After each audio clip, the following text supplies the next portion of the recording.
la introducción del planteo acerca de la inconstitucionalidad de las penas de reclusión perpetua. Como es conocido, en nuestro país la pena de prisión perpetua integra el esquema de sanciones desde la puesta en vigencia del Código Penal del año 21, asociadas a los homicidios previstos en el artículo 80.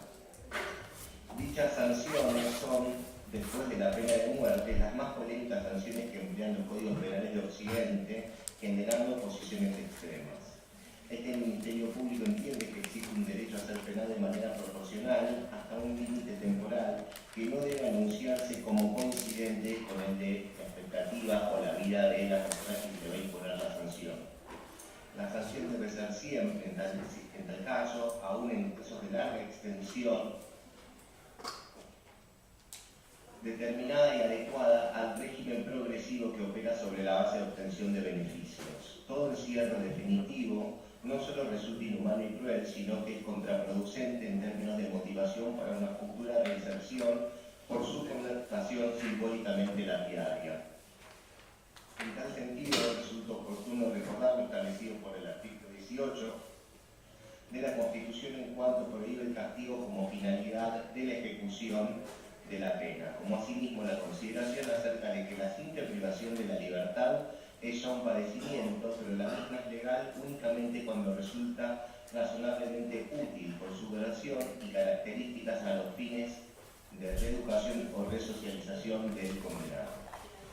El Estado tiene prohibido de tal modo castigar y solo puede intentar resocializar y reeducar por medios útiles e idóneos en concreto, viendo los magistrados gozar de un grado de discrecionalidad indispensable en la mensuración de la pena y no cumple con esta posibilidad una pena que no admita una decisión por parte del tribunal por ser absolutamente fija. Nuestra Corte Suprema de Justicia de la Nación, al resolver la inconstitucionalidad de penas perpetuas en el caso de menores de edad, sostuvo que el mandato constitucional ordena que toda pena privativa de la libertad esté dirigida esencialmente a la reforma y readaptación social de los condenados y que el tratamiento penitenciario se oriente a la reforma y readaptación social de los penados, artículo 10, inciso 3 del Pacto Internacional de Derechos Civiles y Políticos, exigiendo que el sentenciante no se desentienda de los posibles efectos de la pena desde el punto de vista de la prevención especial. La cita del fallo. 328-2343. Al analizar dicho fallo, la doctrina ha entendido que pareciera inferirse que para todos los casos la Corte Suprema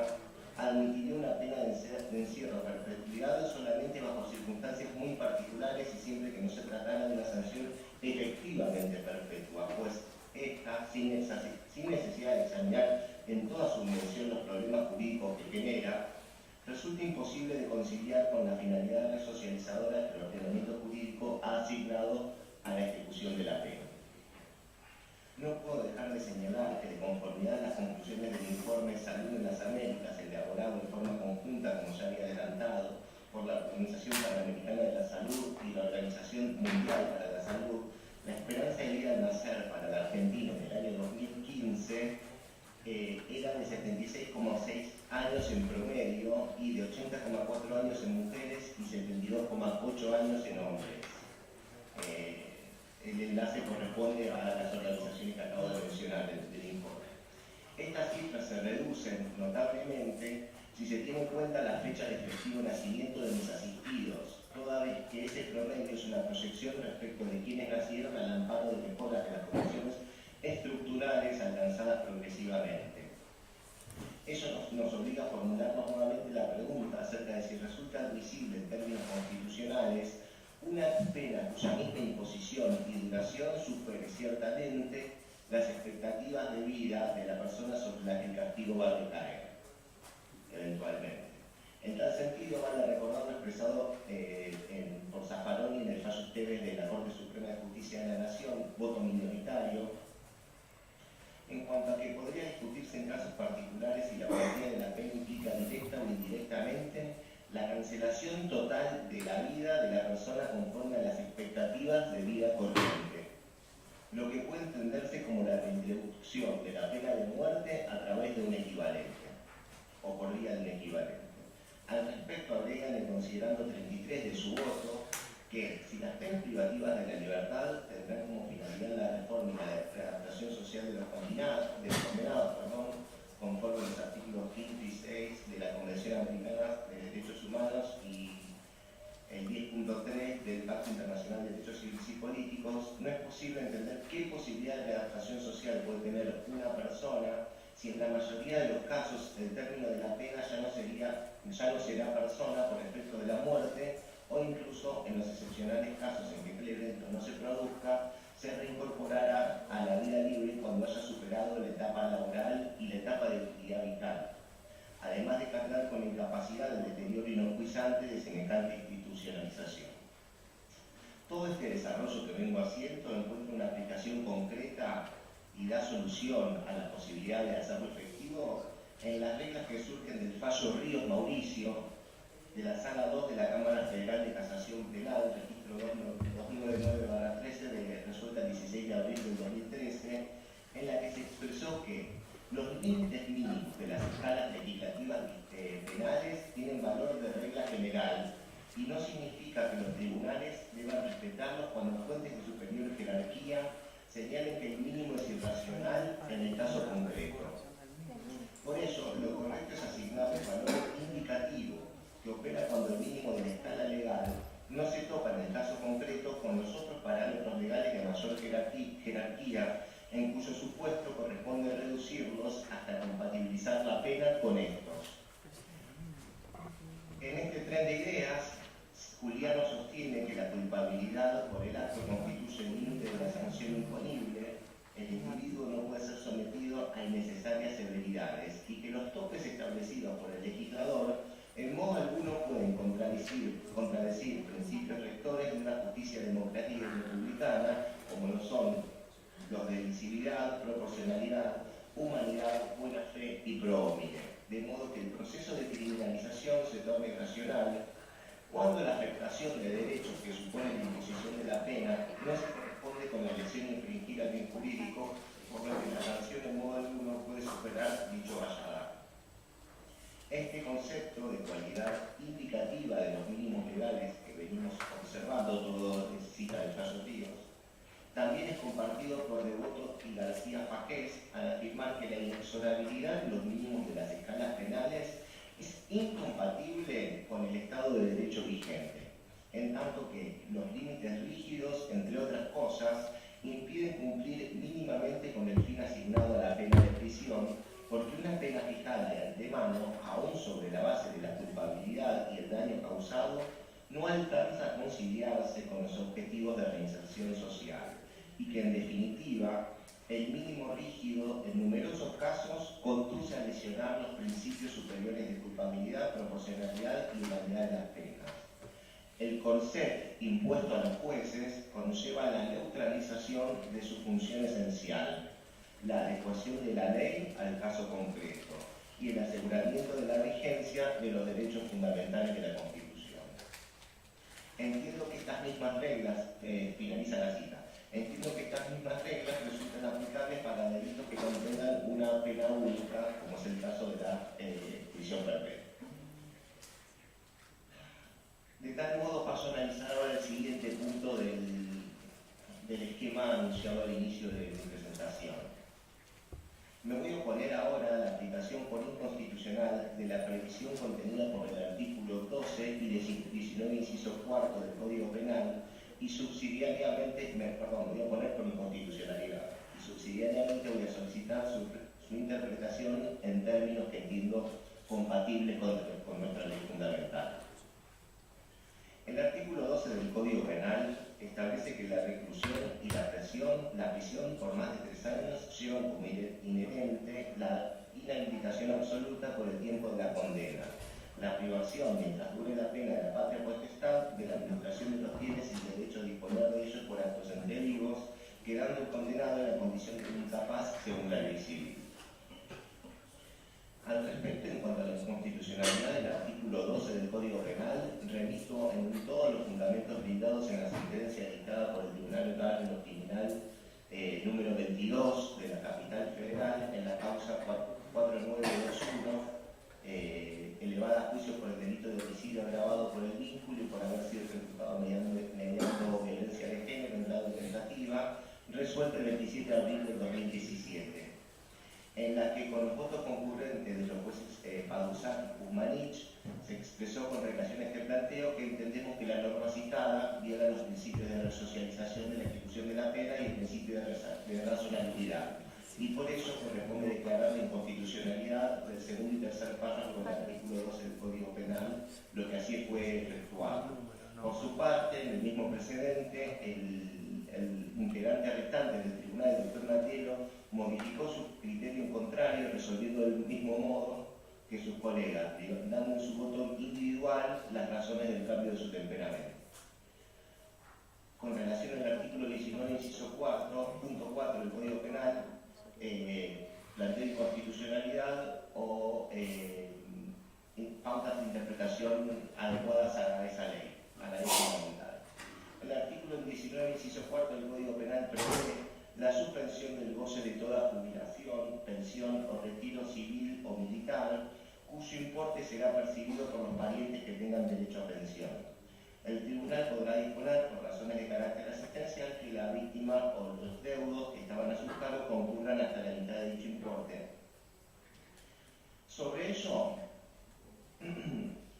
no podemos dejar de mencionar que en fecha reciente, o más o menos reciente, el 26 de marzo del año 14, el Tribunal Oral en lo Federal número 1 de Córdoba, la causa Menéndez Luciano Benjamín sobre legajo de ejecución, ha tenido oportunidad de pronunciarse sobre una petición idéntica a la presente, con una completa y exhaustiva fundamentación, por lo que a los efectos de esta sentencia creemos debe tenerse en cuenta y considerar el desarrollo argumentativo realizado en la misma. Con relación al alcance, origen y críticas efectuadas a la norma en cuestión, con cita del Tratado de Zaffaroni a la que es local, se señala que dicho texto se remonta al proyecto de Tejedor del año 17, con las modificaciones realizadas o efectuadas por la ley 17.567 y 21.338.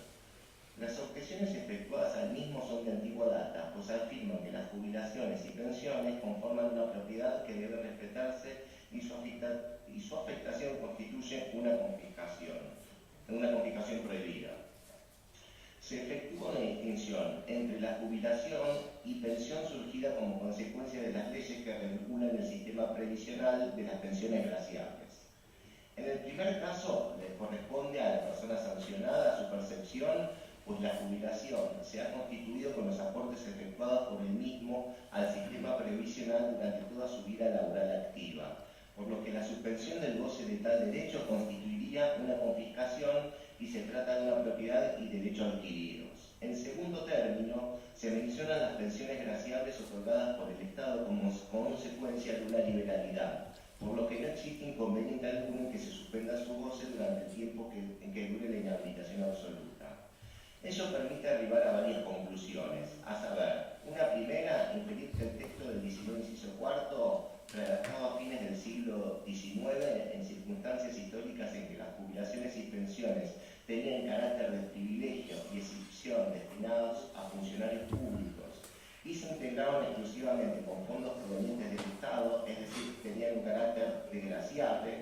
por lo que el Estado podía libremente disponer no premiar a funcionarios que no hubieran cumplido adecuadamente con su función. Salteo la segunda y paso directamente a la tercera conclusión a la que puede llegarse es que a partir del surgimiento y generalización del sistema previsional, los fondos de las jubilaciones y pensiones están integrados por los aportes de los individuos durante toda su vida laboral, dentro de los diferentes regímenes a los que pertenezcan, por lo que la renta proveniente de dichos aportes es propiedad del aportante, sobre los cuales en forma indudable existe un derecho patrimonial adquirido con anterioridad. De esta manera, el Tribunal Oral de Córdoba entiende que el efecto contemplado por el artículo 19, inciso 4 del Código Penal, en tanto se aplique en forma irrestricta, general y descontextualizada de su sentido histórico, como consecuencia de la inhabilitación absoluta, resulta arcaico y claramente vulneratorio de los derechos constitucionales consagrados en los artículos 14, 17 y 17 de la Constitución Nacional y 21 de la Convención Americana sobre Derechos Humanos, en cuanto priva al condenado de gozar y usar fondos provenientes de su jubilación que constituyen su propiedad, la que es inviolable, y del derecho a la seguridad social de carácter integral e irrenunciable, generando, por otra parte, un enriquecimiento ilícito por parte del Estado, el que se apropiaría así de los aportes realizados al sistema durante los años que la ley exige, los que no son producto del delito ni medios utilizados para su comisión, por lo que no resultan aplicables las disposiciones generales al respecto previstas en el artículo 23 del Código Penal del Instituto del Decomiso, resultando así una suerte de decomiso absolutamente ilegal. Ahora bien, como se señaló al inicio del presente punto, la solicitud efectuada ha sido la declaración de inconstitucionalidad de la norma, y sobre tal es sabido que, de acuerdo a la reiterada jurisprudencia de la Corte Suprema de Justicia de la Nación, la declaración de inconstitucionalidad de una norma constituye la última ratio del sistema legal y solo debe disponerse cuando la incompatibilidad entre la norma invalidada y el texto constitucional resulta manifiesta e indubitable, pues ello reviste suma gravedad institucional. Bajo tales pautas, no puede dejarse de lado la interpretación histórica y restrictiva de dicho texto legal, acorde con parámetros constitucionales y que permita su aplicación solo en determinados supuestos, para lo que no se pueden dejar de lado los argumentos desarrollados en los párrafos precedentes. Sobre el surgimiento de los diferentes sistemas previsionales integrados por aportes de los beneficiarios y su vinculación con la razón histórica y origen de la normativa penal en análisis. Por ello, igual que lo resuelto por el Tribunal Penal de la Ciudad de Córdoba, se impone realizar una interpretación dentro de un marco constitucional e histórico que determine el alcance del concepto jubilación, pensión o retiro, civil o militar, mencionados en el artículo 19, inciso 4 del Código Penal, y a fin de evitar la colisión de dicha norma con el actual plexo constitucional, se considera que cuando se mencionan los términos jubilación, pensión o retiro civil o militar, debe entenderse que solo se refiere a aquellas con carácter desgraciable, y no así a aquellas que formen parte de diferentes regímenes previsionales integrados con los ahorros o aportes de los individuos durante su vida laboral activa, debiendo limitarse las consecuencias de la inhabilitación absoluta prevista en el inciso cuarto a las mencionadas en primer término. Es así que entiendo que en el caso de autos la suspensión del goce de la jubilación establecida en dicha norma no resulta aplicable o en definitiva es inoponible, toda vez que los haberes de retiro que perciben las personas que están siendo juzgadas en este proceso no constituyen retribuciones graciables, sino que por el contrario son el producto de los aportes realizados durante el transcurso de su actividad laboral al sistema previsional. Subsidiariamente y por los motivos enunciados, dejo planteada la inconstitucionalidad. Cierro este punto, paso a analizar el siguiente. Me voy a oponer a que se declare víctimas a diversas personas que fueron convocadas como testigos en este juicio, en tal que ninguno de los imputados se les haya atribuido hecho alguno con relación a la vulneración de algún derecho penalmente protegido con relación a esas personas. El Ministerio Público Fiscal manifestó que en relación a los casos de Diana Tenis Curban, Alan Víctor Greiner, Eugenio Ochoa, Alberto Monca, Roque Adalberto Páez, José Francisco Mu y Eusebio Tejada, no existe posibilidad de formular acusación alguna en relación a estos hechos, concluyendo que los mismos no serían descritos en el marco de su alegato. No obstante ello, solicitó al tribunal que en la sentencia que oportunamente recaiga se declare que las personas mencionadas han sido víctimas de delitos de lesa humanidad. De la lectura de los artículos 393, 399, 401 y 402 del Código, todos ellos del Código Procesal Penal de la Nación, se colige que el tribunal debe pronunciarse exclusivamente acerca de los extremos de la acusación, dictando un veredicto absolutorio o condenatorio. En caso de ser condenatorio, deberá contener, con los límites que le imponga la acusación, las sanciones correspondientes.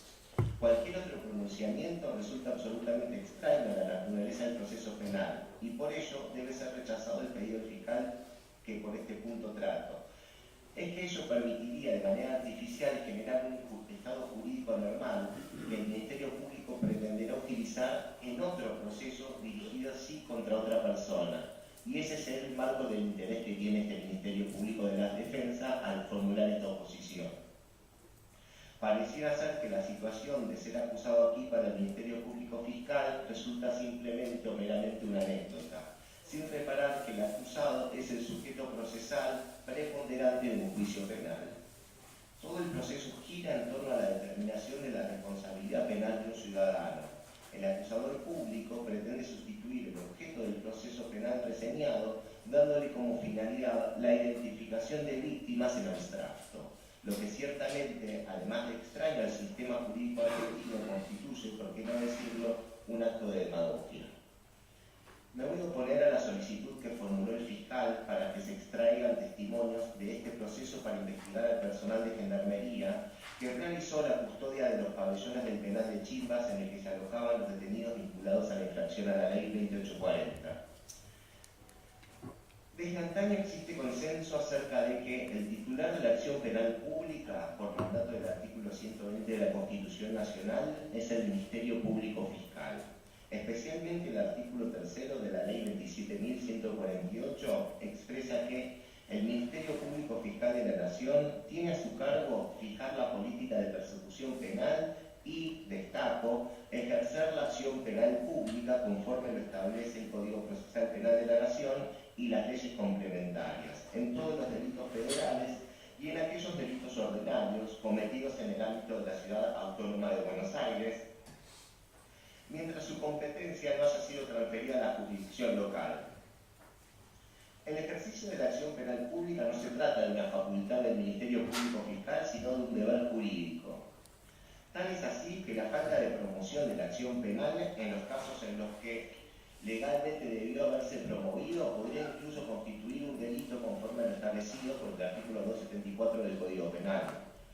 En efecto, el artículo 71, que regula el régimen de las acciones penales, establece imperativamente, sin perjuicio de las reglas de disponibilidad de la acción penal previstas en la legislación procesal, deberán iniciarse de oficio todas las acciones penales, con excepción de las que dependan de su promoción por la persona ofendida y las acciones privadas.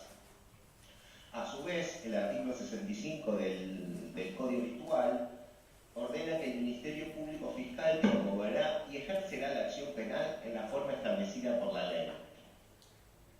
Ahora bien, ya el 22 de noviembre del año 2007 prestó declaración testifical Ernesto Jensen, quien fuera en aquella época comandante de Gendarmería. En esa época, en la época de los hechos que en este proceso debaten, era la máxima autoridad del Escuadrón 10 de Gendarmería de San Juan y explicó detalladamente el desempeño de esa fuerza en el marco de la lucha contra las organizaciones guerrilleras. Y así fue ocurriendo en cada oportunidad en la que por aquellos años, 2007, 2008, 2009, 2010, se recibían declaraciones testimoniales bajo juramento de decir verdad a diversos integrantes de Gendarmería cuyo desempeño fue ratificado en este proceso. Durante todo ese periodo en el que la información que conocían, absolutamente ningún integrante del Ministerio Público Fiscal ni ninguna autoridad judicial consideró que aquello que describían podía constituir un delito. Tampoco lo hizo este tribunal, de lo contrario debió haber detenido esa declaración y relevar al declarante del juramento o promesa de decir verdad. De ello se corrige que ningún dato novedoso se produjo en este proceso con el que no contara ya el Ministerio Público Fiscal con anterioridad. Por ello, entiendo y así solicito que se rechace el pedido efectuado por el Ministerio Público Fiscal, puesto que dicho requerimiento pretende atribuir al tribunal lo que en rigor constituye una obligación del acusador público, que no encuentra ningún impedimento respecto a su promoción en lo que al tribunal le es inherente como competencia propia, la de decidir en los hechos que integran el objeto procesal sometido a juicio. Es el Ministerio Público Fiscal quien en todo caso tuvo la posibilidad durante todos estos años de ejercer la acción penal desde que tuvo conocimiento de los hechos que podrían haber constituido algún delito, y si no lo hizo es porque estimó durante los últimos 13 o 14 años que esos hechos no constituían absolutamente ningún delito. Criterio que es compartido por esta defensa y que entiendo se vincula con la subordinación de aquella fuerza al jefe del área 332. Dicha subordinación da cuenta de la efectiva aplicación del eximente de obediencia o inculpabilidad. Ahora bien, si ello es así, lo mismo debería ocurrir respecto de mis asistidos, conforme lo desarrollé más arriba, toda vez que las mencionadas reglas dogmáticas no admiten discriminación en virtud de la dependencia orgánica de la persona respecto de la cual se verificó la obediencia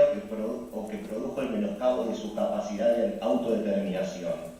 Por ello, entiendo que el tribunal debe rechazar el pedido de extracción de testimonio solicitado por el Ministerio Público Fiscal.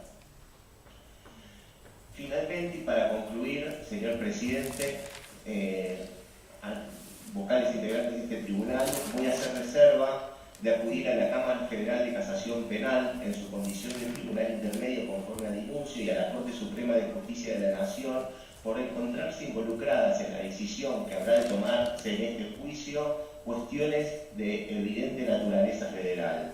que habilitan la competencia de la Corte Suprema de Justicia de la Nación en los términos previstos por el artículo 14 de la Ley 48. Paso a efectuar, señor presidente, el petitorio de este Ministerio Público. De acuerdo con todo lo hasta aquí expuesto que hemos venido diciendo, creemos que ha quedado clara nuestra posición en punto a que, tanto desde una perspectiva del derecho interno argentino y de nuestra Constitución Nacional, y sobre todo a partir del fallo de Amijo al que hice referencia al comienzo de las cuestiones preliminares, corresponde la absolución de mis asistidos por entender que ha operado respecto de ellos la prescripción de la acción penal. En particular, los hechos de la causa Nigoli deben ser declarados prescriptos. En caso de rechazar el planteo anterior, por no existir a la época en que ellos habrían ocurrido un plan sistemático y generalizado de violaciones masivas a los derechos humanos, por lo que no pueden ser alcanzados por la regla de imprescriptibilidad.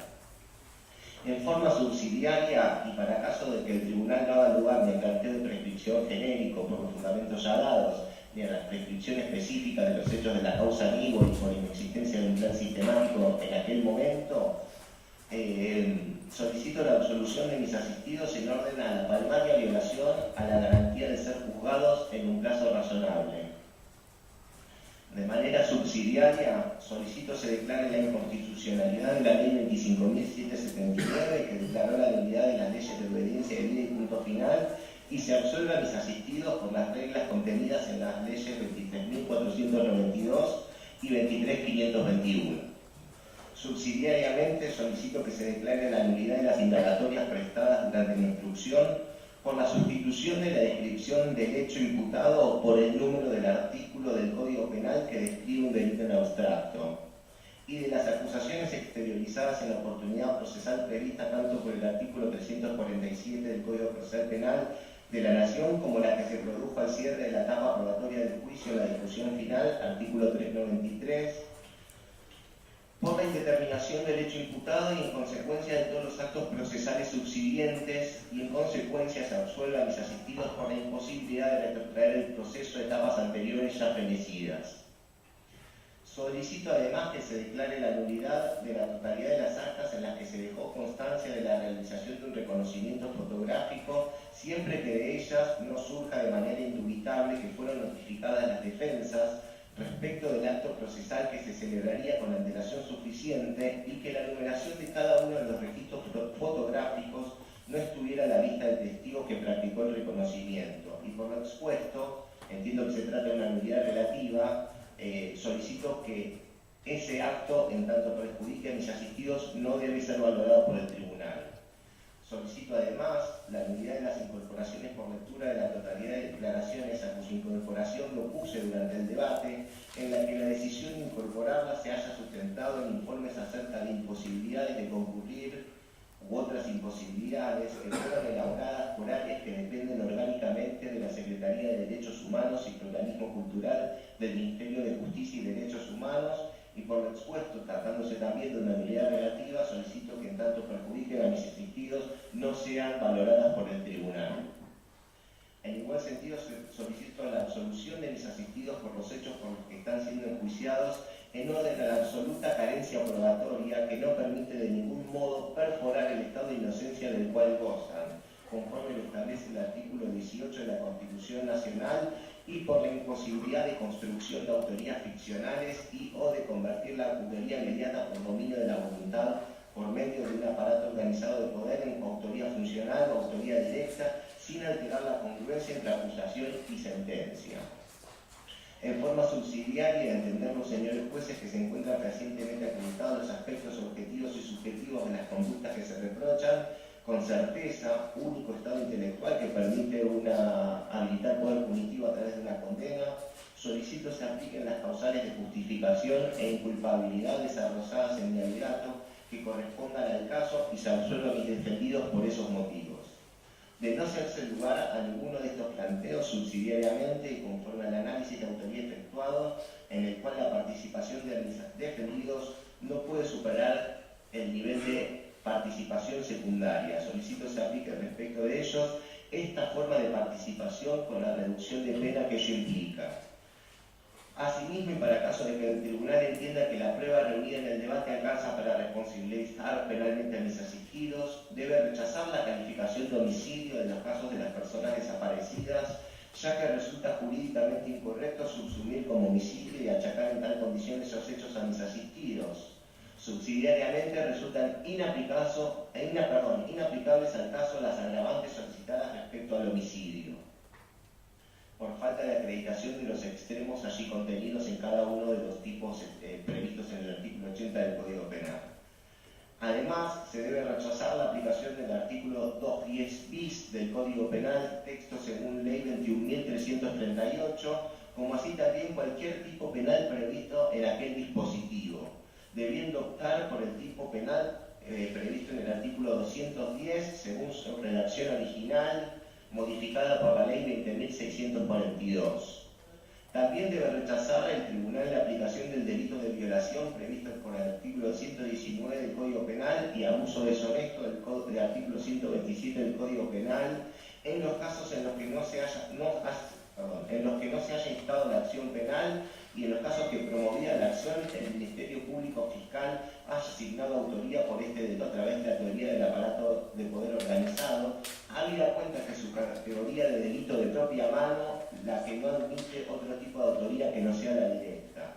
También debe rechazar la aplicación del delito de tormentos previsto por el artículo 144 ter, debiendo a lo sumo analizar la figura de apremios ilegales del artículo 144 bis, inciso segundo y tercero, texto según Ley 14.616. Por último, para el caso de recaer condena, solicito se declare la inconstitucionalidad de la pena de prisión perpetua en este caso concreto, y en consecuencia solicito que las mismas sean de prisión temporal y de conformidad con el análisis efectuado con relación a la determinación de las penas y en particular a la expectativa de vida de las personas sobre las que podría llegar a recaer una decisión tan grave. En igual sentido, solicito se declare la inconstitucional en los artículos 12 y 19, inciso cuarto del Código Penal, y respecto de este último, la petición de inconstitucionalidad es de carácter subsidiario a la interpretación formulada en el desarrollo precedentemente efectuado.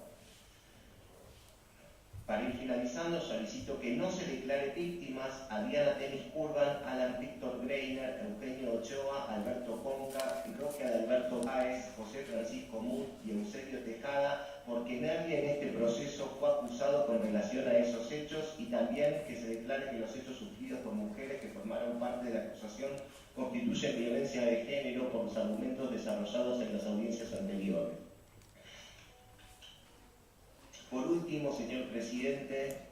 señores integrantes de este tribunal, solicito que no se haga lugar a la extracción de testimonio formulado por el fiscal para investigar al personal de Gendarmería,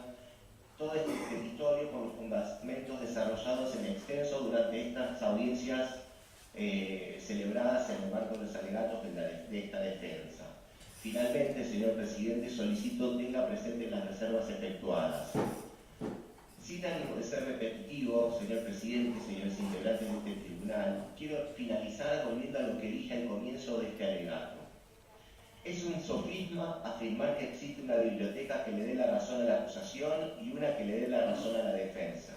En realidad, el ordenamiento jurídico es único y debe regir para todas las personas por igual. Eso no supone la ignorancia de lo que se ha dado en llamar derecho penal del enemigo, que entiendo que es el enfoque que emana de la acusación, el que se nutre de la división de la comunidad entre ciudadanos y enemigos. Sin embargo, el propio Zaffaroni le responde a Jacobs en su libro El enemigo en el derecho penal, afirmando que ese otro derecho que se aplica al enemigo en realidad no es derecho penal, que en todo caso ese poder punitivo es algo diferente, y en la medida en que se aplica se lo está haciendo por fuera del Estado de Derecho, aunque quiera presentarse con todas las formalidades que lo disfrazan de legítimo. Volvemos entonces a la idea que traté de introducir al principio, expresada porque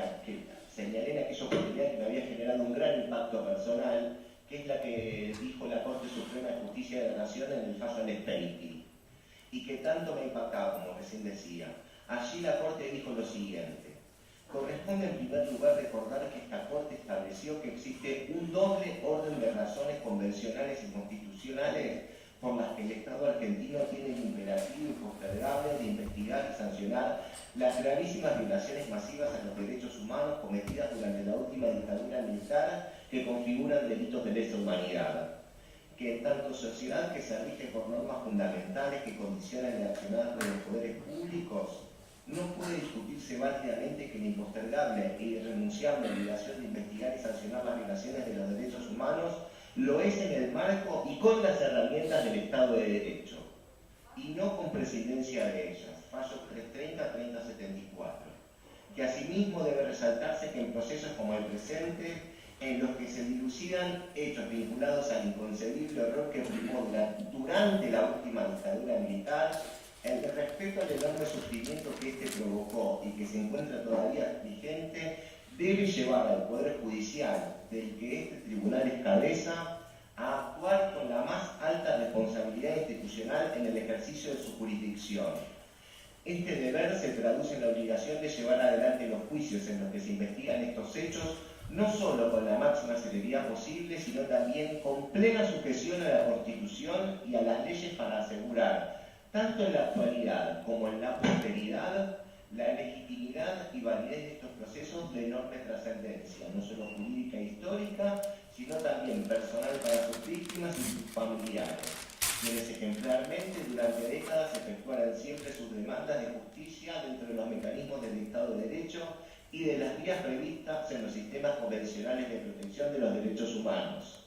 Vuelvo a decirlo, nada resultaría más paradójico en la lucha por la vigencia de los derechos humanos en nuestro Estado de Derecho que en alguno de los procesos de lesa humanidad que se ventilan en todo el país se verifique luego ante el Sistema Interamericano de Protección de Derechos Humanos justamente en violación a alguna de las garantías contenidas en la Convención Americana sobre Derechos Humanos y se condena al Estado argentino por tal apartamiento. Por eso creo que si se dictara un fallo absolutorio respecto de mis defendidos, lejos de generarse una sensación de impunidad, sería una demostración de que los derechos constitucionales tienen vigencia siempre y para todos. Y si los señores jueces los hacen efectivo, incluso respecto de personas a quienes se les imputa haber actuado bajo un régimen de facto, aunque una mirada superficial y engañosa sostuviera algo distinto, sería una decisión que fortalecería al Estado de Derecho. En tanto, no cedería a la tentación de flexibilizar las garantías constitucionales, a pesar de que los hechos que son el objeto procesal sean muy graves y dolorosos para nuestra historia. Varias veces se aludió a que este es un juicio histórico y creo que también este proceso exhibe una oportunidad histórica, la de demostrar que la diferencia entre un Estado de Derecho y uno que no es tal justamente pasa por evidenciar que en un verdadero Estado de Derecho nuestra Constitución Nacional es operativa en todos los casos, por más graves y terribles que sean.